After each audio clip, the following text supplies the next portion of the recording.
Esto es Subterfuge Radio.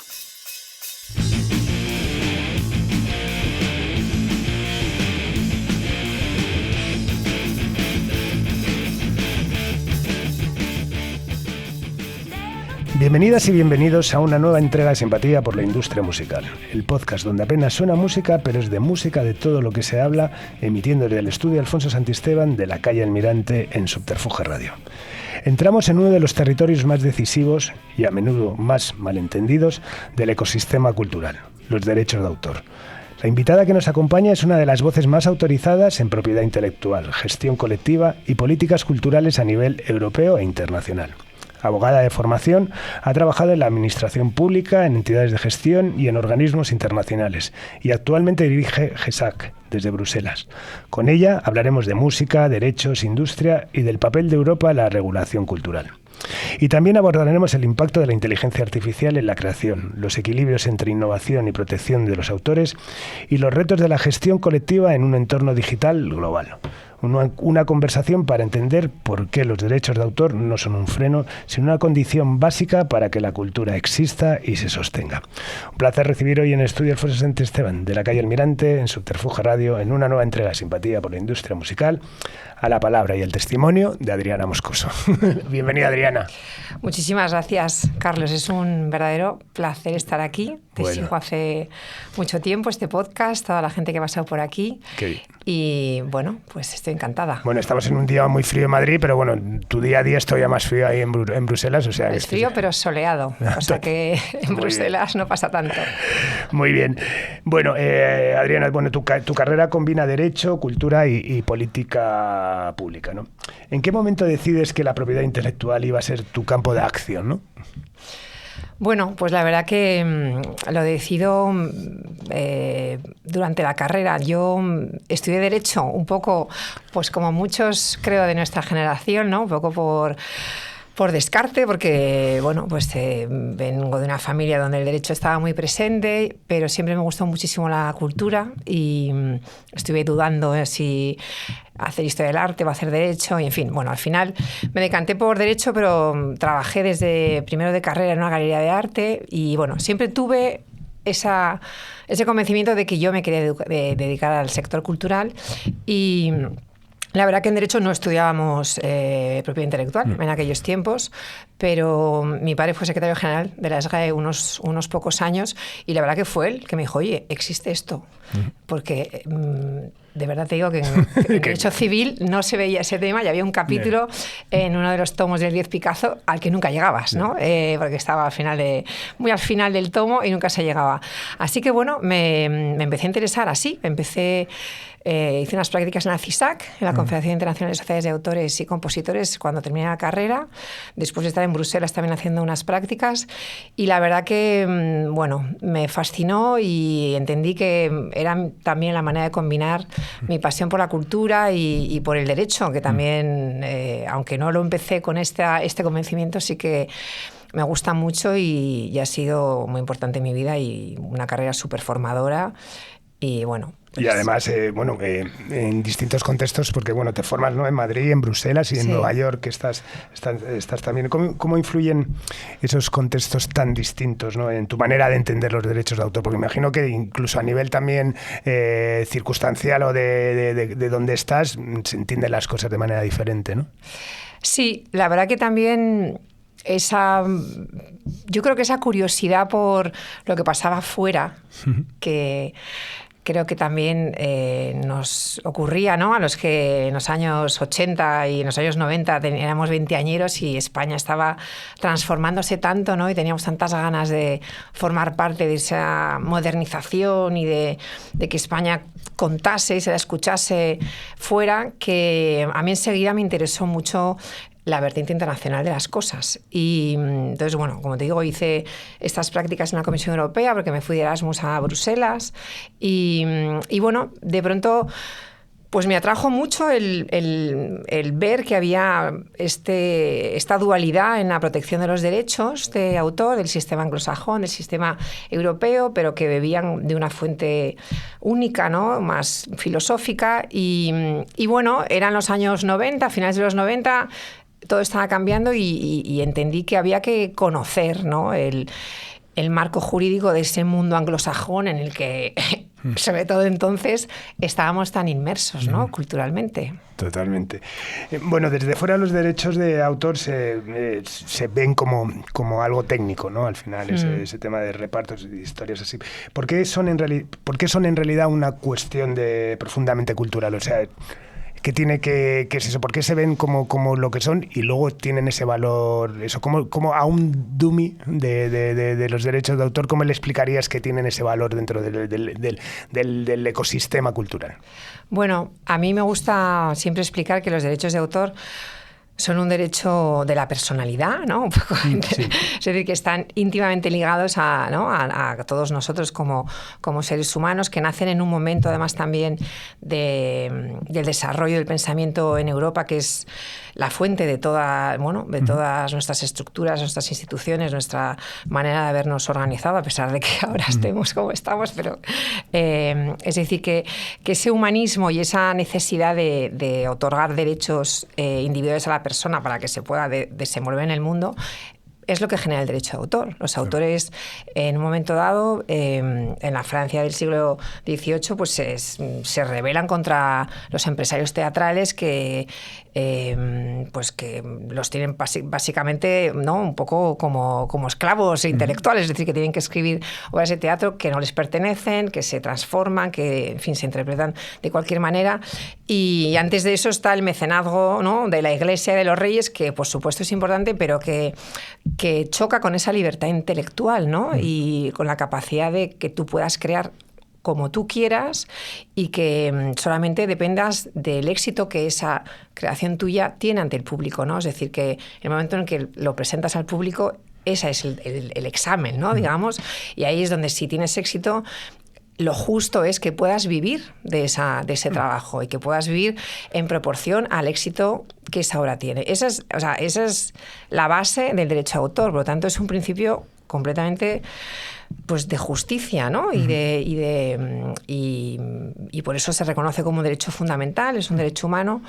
Y bueno, entonces a mí eso también me atrajo mucho, porque me parecía que conecta mucho, pues, con con ese pensamiento también, ¿no?, europeo, como comentaba, que está en la base un poco de nuestra sociedad actual, ¿no? Y creo que con el paso de los años y de las décadas y los siglos se ha ido adaptando a los cambios tecnológicos y un poco también a los embates de una industria que se ha ido, o sea, los embates me refiero ante los creadores, es decir, que la industria se ha ido fortaleciendo, se ha ido diversificando, ha ido, ¿no?, con el capitalismo, pues ha ido también fortaleciéndose y al final esa esencia de que todo tiene que retornar al autor, por mucha riqueza que se genere, sigue en la base de nuestras leyes basadas en el derecho de autor, sobre todo a nivel europeo, porque ese vínculo con la persona física no se rompe nunca en nuestra legislación, a diferencia de, por ejemplo, el mundo anglosajón.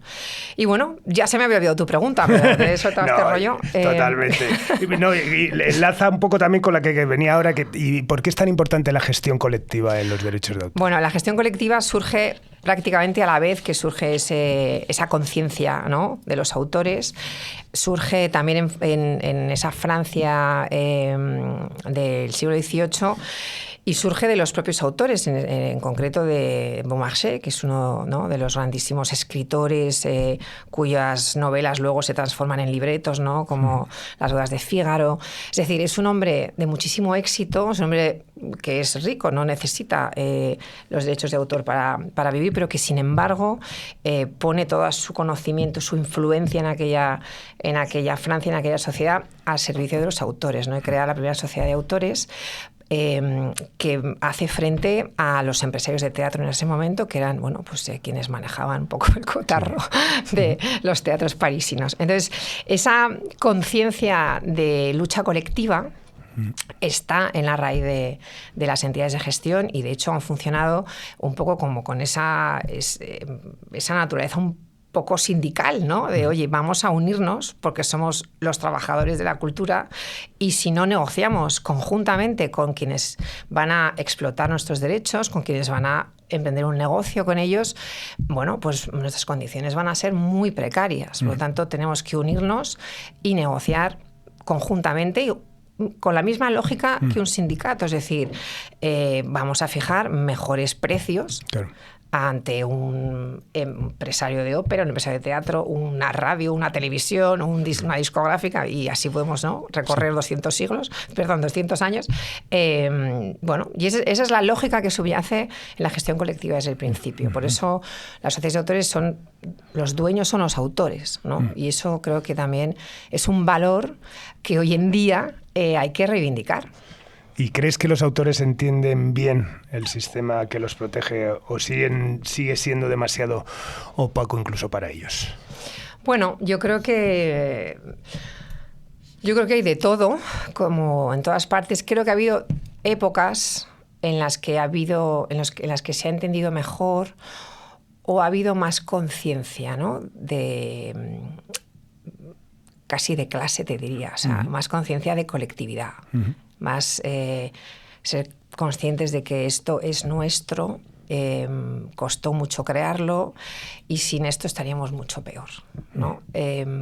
Creo que es un poco también el signo de los tiempos. Creo que ahora vivimos unos tiempos, ¿no?, donde el individualismo un poco se ha impuesto, ¿no?, en el día a día y bueno, y luego es verdad que las sociedades de autores tuvieron que hacer un reajuste, ¿no? Que me imagino que ya llegaremos a esto, pero o sea, cuando llega toda la revolución digital y demás, bueno, pues son organizaciones como muchas otras, ¿eh? Es verdad que se han criticado mucho y vamos, yo entiendo que con toda razón, pero llegan llegan a los años 90, a finales del siglo XX, con una clara necesidad de ayornarse, ¿no? Y bueno, y creo que el resultado es positivo. Creo que hoy en día en Europa y en todo el mundo, pero por poner Europa como ejemplo, hay ejemplos de sociedades de gestión muy eficaces, muy punteras y que están realmente haciendo un servicio muy bueno, ¿no?, a los autores. Bueno, y de hecho has trabajado desde dentro de con esas entidades de gestión y hoy diriges GESAC. ¿Cuál es el papel de estas organizaciones en el ecosistema? ¿GESAC europeo quieres decir o las entidades de gestión? No, GESAC. GESAC es el grupo de sociedades de autores y compositores europeas. Es decir, que hace 35 años, cuando en la Unión Europea se empieza a legislar en materia de derechos de autor, porque esto, antes no ocurría, antes eran los países quienes, es verdad que es un derecho muy internacional, basado en tratados internacionales desde finales del siglo XIX, pero cuando la Unión Europea entiende que el mercado interior también, o que el derecho de autor, digamos, también afecta al mercado interior y empieza a legislar en temas al principio, las directivas de televisión sin fronteras, ¿no?, cuestiones que tienen más que ver con la radiotelevisión. Las sociedades de autores europeas, entre ellas SGAE en España, SACEM en Francia, ANGEMA en Alemania, STEAM en Suecia, en fin, todas las que entonces formaban parte de los países que formaban parte de la Unión Europea entienden que tienen que tener una oficina en Bruselas, igual que lo tiene la Asociación de Pesca, ¿no? Sí. O los agricultores. Y entonces, se crea esta oficina que tiene como misión seguir las políticas europeas en materia de propiedad intelectual, dar la voz a las sociedades de autores y a los autores cuando se vaya a legislar en esa materia, ¿no? Y ahora mismo hay 32 socios de los 27 países de la Unión Europea. En algunos países hay más de una sociedad. La mayoría son sociedades que gestionan derechos musicales porque son las más potentes en cuanto a que gestionan derechos exclusivos de los autores. Pero también hay sociedades multirepertorio, como pueda ser SGAE, por ejemplo, o SIAE en Italia, y hay alguna sociedad también de derechos de artistas visuales. ¿Y qué retos ha afrontado hoy la gestión colectiva en un entorno cada vez más digital y global? Bueno, yo creo que... Porque al final hablamos de entidades de gestión de distintos países, de tal, no sé qué, pero al final todo va a un mismo tubo, ¿no? Que es el mismo tubo que hoy es la inteligencia artificial generativa. Totalmente. Que nos tiene completamente, abducidos, ¿no? Y centrados en ver cómo somos capaces de fijar un marco regulatorio y de mercado en el que quepa todo el mundo, ¿no? Y bueno, pues yo te diría que ese es el 90% de la preocupación que tenemos ahora. Por supuesto, hay otras cuestiones. También el tema de la transparencia en todo el mercado de la música en streaming es una cuestión que nos preocupa y que nos ocupa, ¿no? El conseguir que el algoritmo sea más, o sea, que las empresas tengan más transparencia en cuanto a cómo funciona ese algoritmo, que se puedan incorporar, igual que existe para el sector audiovisual, algunas medidas para visibilizar los pequeños repertorios, para garantizar la diversidad cultural en el ámbito de la música en streaming. Eso también es un tema que estamos trabajando. Bueno, a la IA llegaremos después seguro, pero bueno, antes, eso, ¿dónde crees que debe mejorar igual el diálogo entre autores, entidades y usuarios de contenidos? Bueno, mi experiencia es en el primer plano, ¿no? Autores, entidades de gestión, o sea, autores con sus sociedades. Yo creo que ha habido momentos, digamos, más difíciles o peores.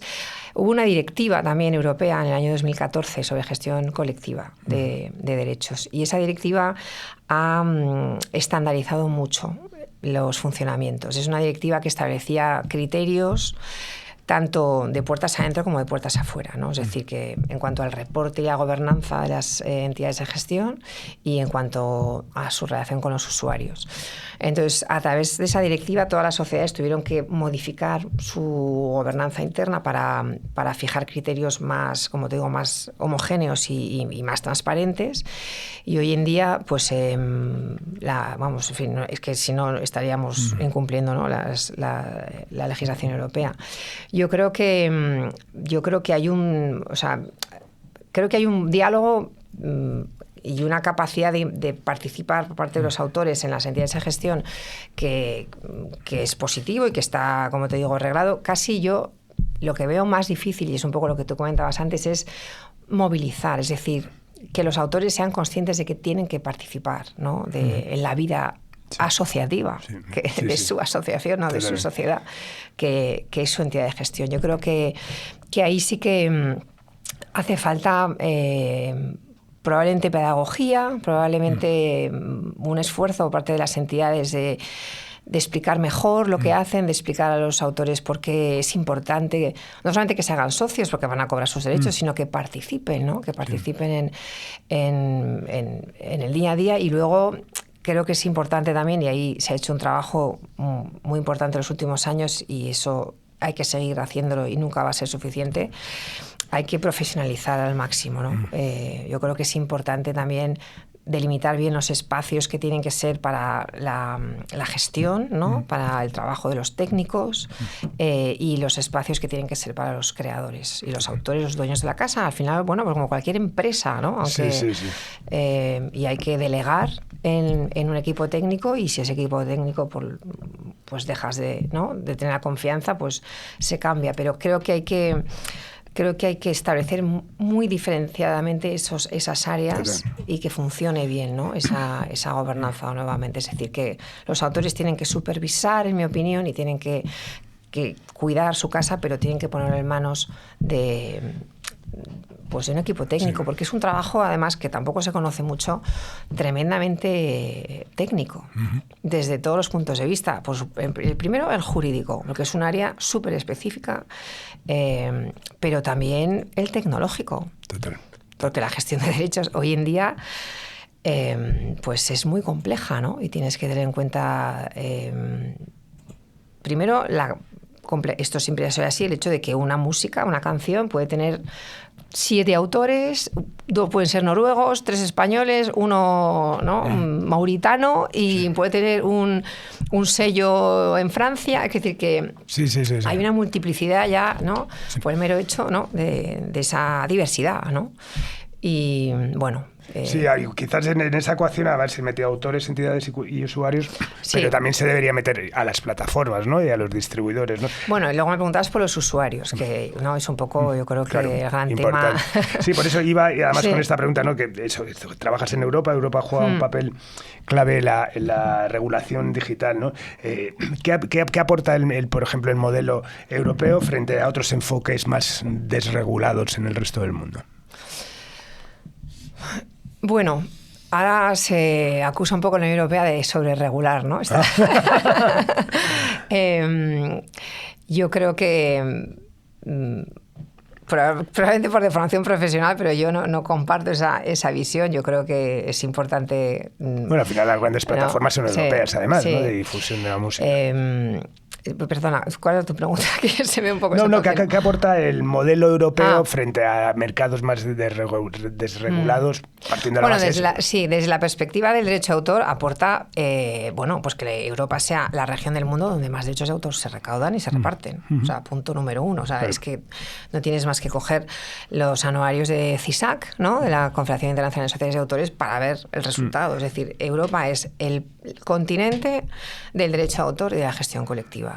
Y eso los autores lo ven todos los días en sus bolsillos. Claro. Que es lo que porque es que es donde más se recauda, donde más se reparte, donde más transparencia hay y donde mejor funciona el sistema. Luego, por supuesto, tienes Estados Unidos, tienes un poco el mundo anglo en general, ¿no? Pues Australia, por supuesto, Reino Unido.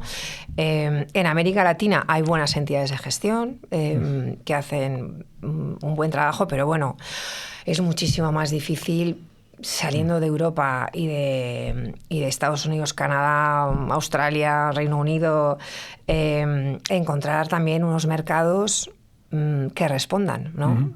Donde no se cuestione el pagar, claro. Donde haya una continuidad, donde eso solo lo tienes en Europa también, prácticamente, ¿no? Bueno, es que se habla de eso, bueno, pues muchas veces si es posible proteger a los creadores, ¿no? Sin frenar la innovación tecnológica, ¿no? Ese diálogo que hay. ¿Te preocupa una posible fatiga regulatoria en el sector cultural? Es decir, que al final todo este borrachera, por ejemplo, que ahora nos ha generado la IA, que entraremos ahora, agote también un poco, ya no solamente las medidas regulatorias en sí, sino incluso la percepción de los autores, de eso, pues de las entidades y de todo frente a toda esa innovación que hay, que les puede parecer que pierden valor o que pierden control sobre su obra. ¿Te preocupa es que si al final se genere una fatiga? Mira, la IA tal es una batalla perdida y anchas Castilla. Bueno, yo creo que en estos momentos así, ¿no? De zozobra, hay que echar siempre la vista atrás, ¿no? Y ver un poco cómo nos hemos desenvuelto en el pasado. Si tú miras la historia del derecho de autor, desde el principio es un combate, digamos, entre... Es que tampoco lo quiero poner en esos términos, pero bueno, lo voy a poner porque es más claro, ¿no? Es un poco como el hombre frente a la máquina, ¿no? Es decir, realmente el derecho de autor se desarrolla como se desarrolla cuando nace la imprenta. Porque de pronto empieza a haber copias de libros y de grabados, ¿eh? El grabado... también, ¿no? La primera vez que muchísimas personas ven un rinoceronte es porque hay un grabado de Durero que circula por ahí, ¿no? O sea, es que, entonces, ese es el primer hito, ¿no? Digamos, de la historia del derecho de autor. Y a partir de ahí, todo han sido retos tecnológicos. Ahora, las empresas de la IA vuelven a plantear esta especie como de, ¿no? Decisión fatal que tienes que elegir entre la innovación o quedarte atrás, ¿no? Pero ya lo escuchamos. Tú y yo éramos más jóvenes, pero ya lo escuchamos totalmente. A principios del 2000 y pasó con la radio y pasó con el cine y ha pasado en muchísimas veces a lo largo de la historia, ¿no? Totalmente. Entonces, bueno, a mí me parece que el discurso, y eso es un poco lo que estamos intentando también romper un poco esas barreras mentales o que se nos intenten imponer esas barreras mentales en Bruselas, es que primero, innovación y creatividad no están reñidas, sino todo lo contrario. O sea, son si quieres, como dos caras de una misma moneda, que es el talento humano. Y bueno, pues se expresa en el desarrollo tecnológico, se expresa en el desarrollo creativo. Y el arte siempre ha sido un motor para el desarrollo tecnológico, y hasta en las cuevas de Altamira, o sea, quien hace el primer dibujo, eso ya es tecnología, ¿no? Por lo tanto, hay que romper ese mensaje, que es un mensaje además completamente interesado por parte de hoy en día las empresas de la IA, que son 4 en el mundo, que tienen un interés clarísimo, ¿no? Es decir, que no es un mensaje ni gratuito ni bondadoso, me atrevería a decir, ¿no? Así que yo completamente peleo todos los días porque esto lo escuchas, por ejemplo, en la Comisión Europea, cuando te vas a reunir con, no, pero es que no podemos frenar la innovación. No nos dejemos engañar, porque nadie está hablando de frenar la innovación. Los creadores son los primeros que trabajan con inteligencia artificial, están encantados. Pero es que una cosa no quita la otra, ¿no? Y aquí de lo que se trata es que todo, o sea, que bueno, pues que haya un equilibrio y una sostenibilidad, y que todos puedan recoger los frutos de este nuevo mundo, ¿no? ¿Y cuál es el gran reto jurídico frente a esa, bueno, pues esa irrupción? Pues el gran reto está... Yo creo que ni rápido, ¿no? Porque también da la sensación muchas veces que llegas tarde, ¿no? Que se llega tarde. Pero tú sabes que el derecho siempre llega tarde, ¿no? Vale. Sí. A ver, el reto está en que por primera vez, a pesar de todo esto que hemos contado, ¿no? Por primera vez estamos frente a un contenido, a un producto, como lo queramos llamar, que no es humano, que bebe de unas fuentes que son humanas, pero el resultado no tiene por qué... Bueno, el resultado lo hace una máquina, pero sobre todo que no tiene por qué... Yo qué sé, si tú entras en Suno y haces uno, en el prompt escríbeme una canción que suene a Maritrini. Bueno, pues te va a sacar una cosa que probablemente utilice canciones, ¿no? Escritas por Maritrini, pero... O si yo qué sé, o si pones una cosa, ¿no?, más genérica. Ese resultado no está protegido por el derecho de autor, porque no lo ha hecho un humano. Claro. Pero si no hubiese... Si el modelo de IA generativa no se hubiese comido todas las canciones españolas de los años 70 de Maritrini y sus coetáneos, pues no podría haber sacado esa canción. Entonces, ahí tenemos o sea, desde la perspectiva jurídica, hay un problema de ponerle nombre, ¿no? Y un poco, o sea, categorizar eso para poderlo regular. Eso, si hablamos del output, que es un poco donde va a estar en el futuro, yo creo que el principal problema para asegurar porque al final también el derecho de autor es un sistema de garantías para asegurarnos de que se sigue creando. O sea, que vamos a poder seguir teniendo gente dedicada a la creación, ¿no? Porque va a poder vivir de ello. Ahora tenemos otro problema antes de que es también poder, o sea, todo ese trabajo que se ha hecho de entrenamiento, ¿no?, de los modelos de IA, lo que han hecho ha sido barrer, ¿no?, toda la web para generar todas esas bases, ¿no?, que luego se utilizan para generar nuevos contenidos. Entonces, todo eso se ha hecho sin pedir autorización a los titulares de derechos. Claro. Y entonces ahí hay un tremendo, perdóname, guirigay, porque según en qué país, pues la legislación puede permitirlo más o menos, no lo sabemos. Por ejemplo, en Estados Unidos, que tiene un sistema basado, ¿no?, en el concepto del fair use, del uso justo, que además es un tribunal el que lo decide, es un juez. Bueno, pues hay como 50 pleitos pendientes, ¿no? De decidir hasta dónde ha ido la empresa OpenAI o quien sea, ¿no?, de inteligencia artificial en ese uso justo, y si realmente se puede considerar que es un uso justo o no lo es, porque hay unos fines comerciales y demás. En Europa tenemos una legislación más clara en ese respecto, pero aún así también hay una demanda, un par de demandas puestas por dos socios de GESAC, por la sociedad alemana y la sociedad danesa, contra varias plataformas de inteligencia artificial por ese entrenamiento. Entonces, eso hay que aclararlo, porque eso no se hizo con fines de investigación en un contexto, ¿no?, de, pues eso, ajeno al mercado, ¿no? Eso se ha hecho para claramente desarrollar un mercado de la IA generativa. Entonces ahí hay que clarificar la legislación existente a nivel europeo y luego tenemos que pensar cómo regular todo ese contenido artificial que va a circular, que va a competir y que va a sustituir a la música en algunos mercados. Sí, sí. Que si somos completamente rigurosos, no está protegido por derechos de autor, pero sin embargo tiene ese efecto sustitución y además es que bebe, o sea, sus fuentes son, y en algunos casos hasta puedes encontrar restos, digamos, o trozos o partes, ¿no?, de obras perfectamente identificables, ¿no? Claro, o sea, que al final a lo que se pretende llegar no es que la IA conviva con un sistema justo también de derechos de autor. Claro, es que la palabra justo es la que repetimos más a menudo. Es decir, nosotros ahora en esta pelea, ¿no?, en Bruselas, lo que pedimos es que, o sea, se va a desarrollar un mercado, ¿no?, hablando un poco en términos de mercado europeo y tal. Hay un mercado para la IA generativa, por supuesto que lo hay. Pero ese mercado tiene que ser un mercado que no sea la ley, ¿no?, del más fuerte o que sea el Far West. Es decir, todos los que contribuyen a que ese mercado se haga posible tienen que obtener un retorno. Y el primer eslabón de la cadena son los autores, que son los que crean ese contenido que luego va a tener todo ese desarrollo, ¿no?, en ese mercado nuevo. Y bueno, entonces en esas estamos.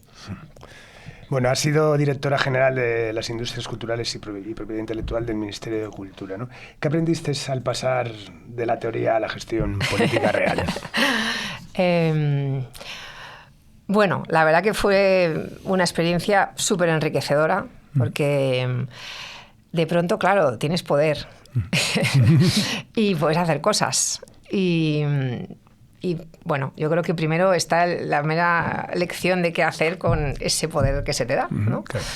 Y bueno, yo creo que era importante escuchar, o sea, yo intenté escuchar a todo el mundo, todo lo posible, e intentar mejorar la situación del sector en la medida posible, a través de iniciativas legislativas, pero luego no solamente, o sea, desde un ministerio, desde una dirección general o desde un ministerio de cultura, se pueden hacer muchas cosas para ayudar y para mejorar el día a día del sector.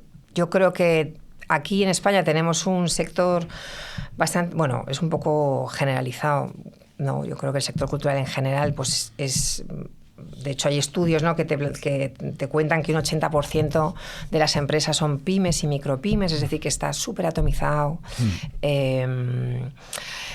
no muy conectado entre sí, ni siquiera, por ejemplo, en la industria de la música. Bueno, ahora han surgido iniciativas, por ejemplo, como Es Música, que eso, cuando yo estaba en el ministerio, la apoyamos mucho, y esto surgió del COVID. Sí. Porque de pronto era como, bueno, a ver, o sea, se nos ha caído esto encima, ¿qué vamos a hacer? Nos tenemos que sentar, ¿no?, en una mesa y trabajar juntos. Entonces, ese tipo de iniciativas de apoyo sectorial, que no requieren que se te apruebe una ley por el Parlamento, pues también tienen mucho impacto, ¿no?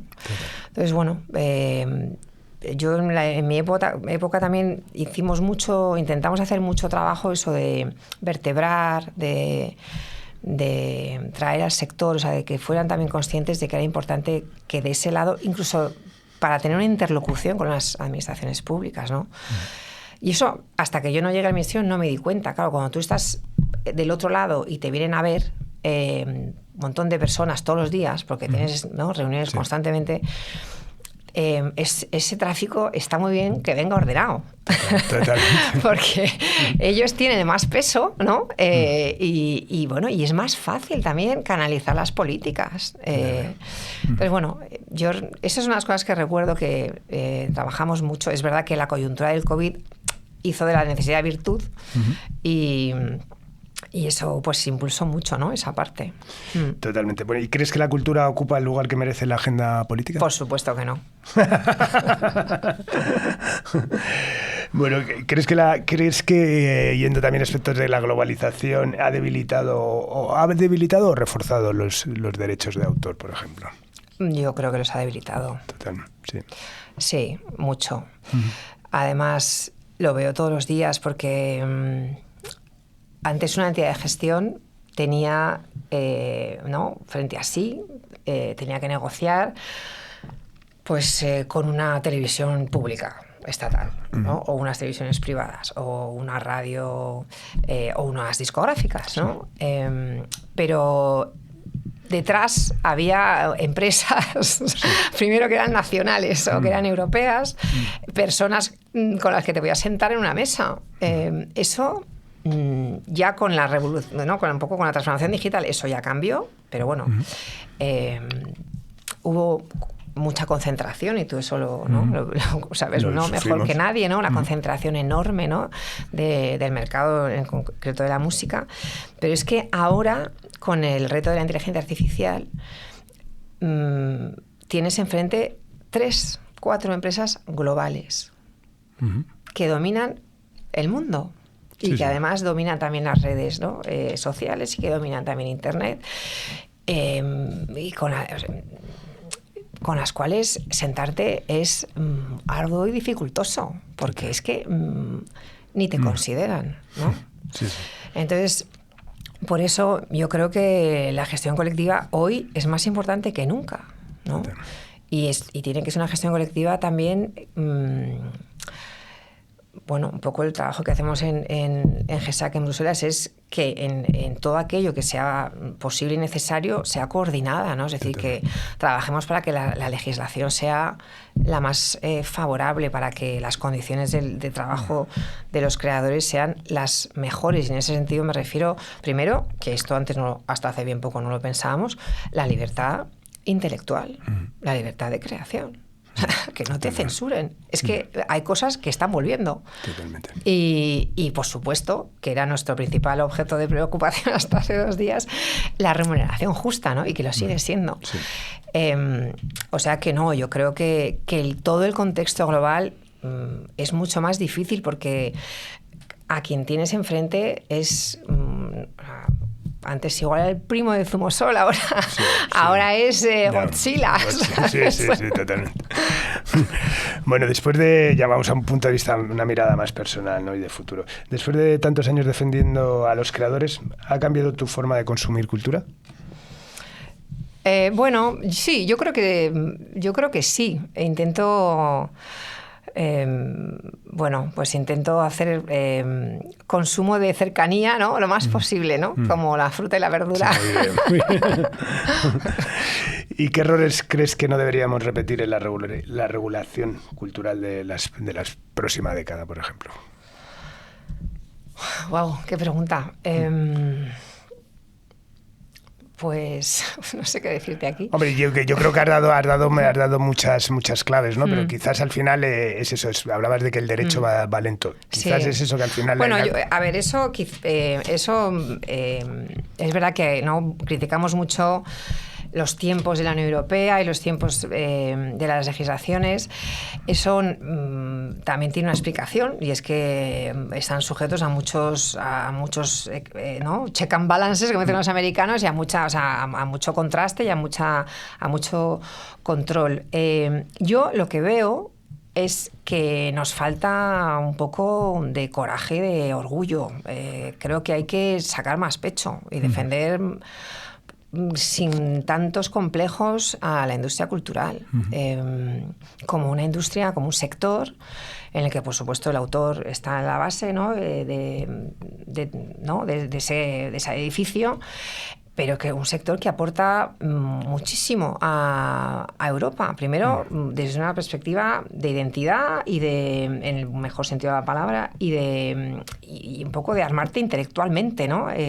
Y luego, sobre todo, porque, bueno, no sobre todo, también, porque aporta casi un 5% al PIB, porque genera millones de empleos. Es un empleo que está diversificado, atomizado, que llega a pueblos, a ciudades pequeñas. Es decir, que vertebra, o sea, es un sector vertebrador de la Unión Europea y tenemos que sacar pecho frente a eso y defenderlo. A mí lo que me irrita un poco de algunos de nuestros políticos europeos hoy en día es como ese comportamiento un poco timorato ante estos gigantes de las tecnológicas que vienen y dicen, no, es que, claro, si no nos abrís las puertas, si no nos dejáis pasar, la innovación y la tecnología van a sufrir y pues hay que plantarle un poco frente a ese pensamiento que es manipulador, ¿no? Y defender al sector cultural. Y para cerrar, ¿no? En un mundo hiperconectado y automatizado, ¿por qué siguen siendo de importantes los derechos de autor? Principalmente por la subsistencia, ¿no? De ese propio... Bueno, porque es la remuneración, o sea, es el salario del autor y lo sigue siendo y sí, es que es la manera como se les, ¿no? Como se comercializa, ¿no? Su trabajo. Total. Bueno, pues vamos a acabar con una pregunta, vamos a hablar de música. ¿Qué te ha parecido Lux de Rosalía? Me ha gustado mucho, Sí. me ha sorprendido. Creo que ha habido, pero esto es un poco también el signo de los tiempos, que ha habido muchísimo, para mí demasiado ruido en torno a todo, ¿no? O sea, a la salida del disco, luego a ella y tal. Pero creo que ha tenido la virtud de conectarnos con cosas como ancestrales, ¿no? Como nos ha tocado a muchos la fibra sensible cuando no lo esperábamos que lo fuese a hacer de esa manera, ¿no? Sí. Y bueno, y ha hecho una cosa que me decía una amiga el otro día, que es que ha hecho que le caiga bien a todo el mundo, ¿no? Entonces de repente ha roto esas barreras que siempre se generan con a mí no me gusta o me gusta, ¿no? Al final todo el mundo ha empatizado con esa capacidad de sorprender, ¿no? Y bueno, y luego es también el efecto más puro de la música, ¿no? Que te emociona, o sea, lo escuchas y te pone contenta, te emociona, o te pone triste, porque, ¿no? También yo creo que es un disco con tantos registros, ¿no? Totalmente, y tantas... Totalmente. Pues nada, es una ilusión ver a alguien como Rosalía triunfar. Pues ha sido un auténtico placer. Muchísimas gracias por darnos una visión sobre un mundo, bueno, pues que quizás no es tan glamuroso como son las canciones en sí, sino que es toda la trastienda que hay a nivel, pues eso, todo el tema de la propiedad intelectual, que nos ayuda a conocer pues aún más esta industria apasionante. Pues un placer, Carlos. Muchísimas gracias. Pues nada más para cerrar, nos despedimos de esta nueva entrega de Simpatía por la Industria Musical, en el estudio Alfonso Santisteban de Almirante, en Subterfuge Radio, con Sandra Pérez a los mandos técnicos, y nos vamos con Fabulosa Deriva de Biodramina Mut. Adiós.